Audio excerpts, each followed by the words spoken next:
Hi guys, welcome to my new YouTube video. So basically आज मैं तुम लोगों के साथ मेरी पूरी की पूरी ड्रॉप ईयर की जर्नी शेयर करूंगी, ठीक है। सो बेसिकली सारी चीज़ें स्टार्ट होती है नीट 2025 के दिन से। भाई जो नीट 2025 के दिन हुआ ना, लाइक मुझे पता चल गया था कि मुझे ड्रॉप लेना पड़ेगा। बट फिर उसके बाद मैं आंसर की आती है, मैं आंसर की मिलाती हूँ और मेरे 493 नंबर आए थे। तो मुझे कुछ ना कुछ उम्मीद थी कि क्या पता कॉलेज मिल जाए। फिर उसके बाद में मैंने 14 जून तक वेट किया। 14 जून को रिजल्ट आया तो मेरी रैंक आई 59,000 ऑल इंडिया रैंक। सो मेरे को पता चल गया कि मेरे को कॉलेज नहीं मिलेगी। फिर भी मैंने वेट किया। मैं सोच रही थी कि मैं क्या पता एनआईटी मिल जाए मेरे को।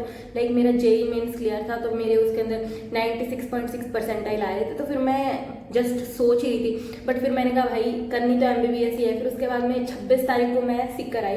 लाइक मैंने सिक्कर से फाउंडेशन की थी 11th और 12th। और फिर उसके बाद मैंने जीसीए कोचिंग से मेरा फर्स्ट ड्रॉप लिया है, ठीक है। सो बेसिकली जीसीए के अंदर मैंने 26 को एडमिशन लिया था। बट जीसीआई के अंदर मैं तुम्हें बताती हूँ, जिस दिन मैं आई तब मेरे को पता चला कि स्पेशल बैचेज जैसे भी कोई चीज़ है। तो बेसिकली हुआ ये था कि जिनके 450 प्लस थे ना नीट 2025 के अंदर, उनको लाइक उनके 3 फेज बनाए, RN RO RP। इन 3 फेज के अंदर उन बच्चों को रखा गया जिनके 450 प्लस नंबर आए थे नीट 2025 के अंदर। इनके टेस्ट भी अलग हो रहे थे। एक्चुअली लास्ट के अंदर जो जनवरी से लेके और फरवरी और उसके बाद में जो टेस्ट होते हैं ना, वो सभी बच्चों के इकट्ठे हो रहे थे। बट इन तब ना अलग अलग बैचेस के अलग अलग साथ होते थे, ठीक है। सो ऐसा था भाई, कंपटीशन तो इतना टफ था। बट स्टिल मेरा जब पहला टेस्ट हुआ ना, तब मैं यही एक्सपेक्ट कर रही थी कि मेरी रैंक आएगी टॉप 10 के अंदर, जो कि नहीं आई। मेरी रैंक पहले टेस्ट में थी 59, ठीक है। भाई मैं इतनी ज़्यादा लाइक डीमोटिवेट हो गई। मुझे लग रहा था कि मैंने कुछ भी नहीं किया, मेरे नंबर अच्छे नहीं आ रहे, मैं इतनी डीमोटिवेटेड हो गई, ठीक है। बट अगले टेस्ट में मेरी रैंक तो अच्छी आ गई, बट मैंने कॉन्फिडेंस तो लूज़ कर ही दिया था। सो बेसिकली मैंने अगस्त तक कैसे ना कैसे करके मैनेज किया। फिर मैंने अगस्त में डिसाइड किया कि नहीं यार, मुझसे अब हो ही नहीं रहा, ठीक है, और मुझे घर जाना है। तो फिर मैं घर पे आ गई। लाइक मैंने अक्टूबर और दिसंबर पूरा का पूरा घर पे बैठ के निकाला है, यही सोच के कि क्या करूं क्या नहीं करूं। क्योंकि मैं तुम्हें बताती हूँ, जब से लेके लाइक ये जो पार्ट था ना, जब से मैंने कोचिंग ज्वाइन की और जब से लेके ये था, तो मेरे इसमें नंबर चल रहे थे लाइक अराउंड। पहले मेरा फर्स्ट टेस्ट था, उसमें मेरे नंबर थे 635। सो मेरे डिक्रीज ही हुए नंबर और लास्ट में आते आते मेरे 500 नंबर हो गए थे, ठीक है। बिकॉज मैं पढ़ ही नहीं रही थी। मुझे नहीं पता है, कुछ ना कुछ खाता नहीं है ऐसे अंदर ही अंदर कि तुम पढ़ भी नहीं रहे हो, तुम कर क्या रहे हो। मैं सीरियसली बता रही हूँ, एक टाइम ऐसा भी था लाइक वेडनेसडे सीजन 1 सीजन 2 देखा है मैंने उस टाइम पे, ठीक है, और मैं पढ़ नहीं रही हूँ। फिर मैंने अगस्त में डिसाइड कर लिया कि भाई अब नीट ही नहीं देना। मैं घर पे आई, फिर माँ बाप पूछते हैं कि तुम्हें करना क्या है, तुम्हें नीट भी नहीं करना, क्या करना है। फिर मेरी मम्मी मेरे को अलग से ताने मार रही थी कि भाई तू 12वीं पास क्या करेगी क्या नहीं करेगी। लाइक ये ना नीट वाले स्टूडेंट के साथ होता है ना कि नीट नहीं तो फिर सिर्फ और सिर्फ तुम एक 12th पास स्टूडेंट हो ना, तुम्हें उसके ऊपर वाले साल और सारे खराब होते हैं। तो फिर मैंने बेसिकली फिर से किया कि यार जो भी लाइक मैं कुछ भी करूँ, भले किसी भी करियर में जाऊँ, बट एक बार अगर मैं नीट क्लियर कर लूँगी ना, तो ये घर वालों की सपोर्ट और घर वालों से प्रेशर आना बंद हो जाएगा। सो बेसिकली मैं फिर से आई तैयारी करने।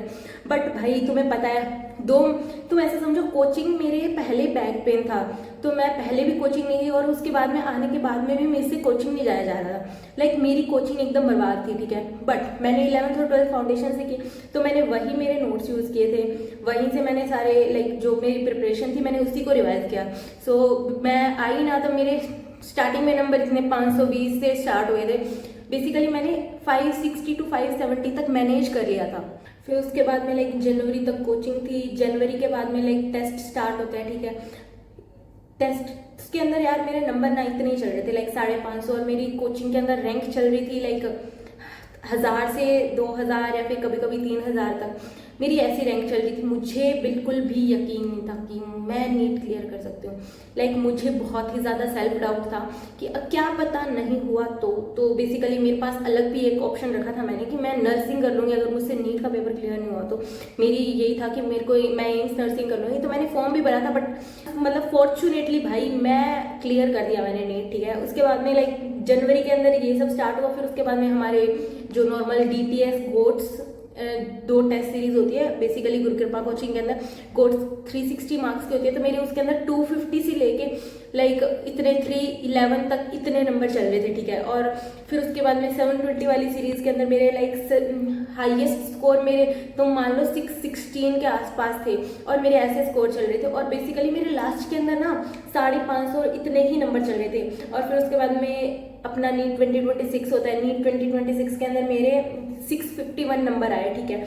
और मेरे को था कि हाँ सिलेक्शन हो जाएगा। फिर उसके बाद में 12 मई को फिर से आता है कि नहीं भाई तुम कुछ भी, अब तुम क्या ही करोगे, रीनीट होगा। तो फिर उसके बाद में भाई मेरे को ऐसे हो गया था ना कि अब मेरे को सिक्कर तो जाना ही नहीं है, सिक्कर जैसे सिटी के अंदर मेरे को पैर ही नहीं रखना। और फिर उसके बाद में मैंने घर ही प्रिपरेशन की थी। तो मेरे बेसिकली GCI वालों के 2 मोड में एग्जाम हो रहे थे, ऑनलाइन और ऑफलाइन। तो मैंने बेसिकली ऑनलाइन जो भी एग्जाम वगैरह थे तो वो मैंने ऑनलाइन एग्जाम दिए। ऑनलाइन एग्जाम्स के अंदर लाइक मेरे स्टार्टिंग के अंदर चल रहे थे 520 से इतने आ रहे थे, ठीक है। मैं इतना रोती थी भाई कि मेरे नंबर क्यों नहीं आ रहे, ठीक है। मतलब गलती कहाँ हो रही है कि इतने नंबर कम आ रहे हैं, कि कहाँ से क्या आ रहा है, तो हमारा कुछ नहीं पता चला। फिर उसके बाद में पहले स्टार्टिंग में रैंक नहीं आती थी हमारी। फिर उसके बाद में ऑनलाइन वाले बच्चों की भी उनके साथ, ऑफलाइन वाले बच्चों के साथ ही रैंक निकालनी शुरू की। सब फिर सारी चीज़ें स्टेबल हो गई। लाइक मेरी रैंक उतनी ही आ रही थी, लाइक 1000 से 2000 के बीच में। लाइक आई थॉट कि मैं कुछ इम्प्रूव ही नहीं कर रही हूँ। बेसिकली मैं तुमको बताती हूँ, मैं इतनी ज़्यादा डीमोटिवेटेड थी ना, रीनीट से पहले भी थी, मुझे बहुत ज़्यादा सेल्फ डाउट था। बट मैंने खुद को एक ही चीज़ बोली थी कि मुझे पेपर एनालिसिस और खुद के साथ लाइक मेहनत पूरी करनी है।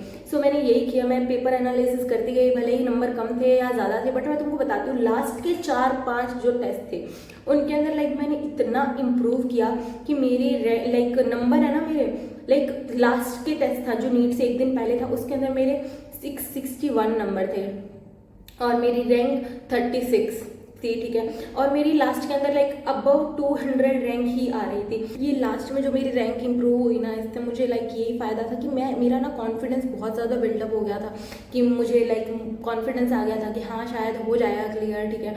और यही लाइक मैं तुम्हें मेरी स्टोरी से ना एक चीज़ बोलना चाहती हूँ ना, कि तुम खुद का कॉन्फिडेंस लूज मत करना। पूरी की पूरी लाइक थ्रू आउट जर्नी होती है ना, उसके अंदर लाइक होता है ना कि तुम पहले जा रहे हो कि 6 घंटे पढ़ रहे हो। ये हर ड्रॉपर की है कि ना, हर ड्रॉपर स्टार्टिंग के अंदर बहुत ज़्यादा अच्छे से पढ़ाई करता है। तुम पूरा अच्छे से खुद को टाइम देके अपना माइंडसेट चेंज करके जाना। तो तुम भले स्टार्टिंग में 2 घंटे से स्टार्ट करना, मैं तुम्हें यही सजेस्ट करूँगी पहले कम पढ़ना, लास्ट में आके ज़्यादा पढ़ना। क्योंकि लास्ट के जो 1 महीने में तुम लोग कर सकते हो वो तुम पूरे साल में नहीं कर सकते। So thank you.